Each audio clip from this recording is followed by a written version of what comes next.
Bakit may mga tao na bumabalik sa taong alam nilang nasaktan na sila?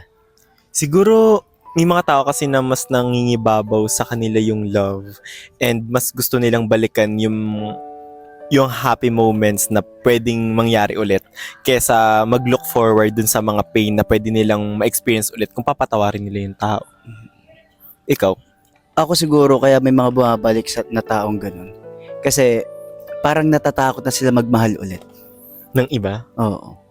Kasi kapag alam mo yun, natatakot na silang magsimula sa umpisa. Mm, Gusto nila parang bumalik na lang sila sa dati para hindi na sila mangangapa ulit. And kasi doon na tayo nasanay eh. mm. At kahit anong mangyari, ayun pa rin yung hinahanap-hanap natin. Kaya kahit alam natin na nasaktan tayo, minahal pa rin natin yung tao na nanakit sa atin. Mm. So, ikaw ganun ka? Hindi naman sa ganun, pero kasi alam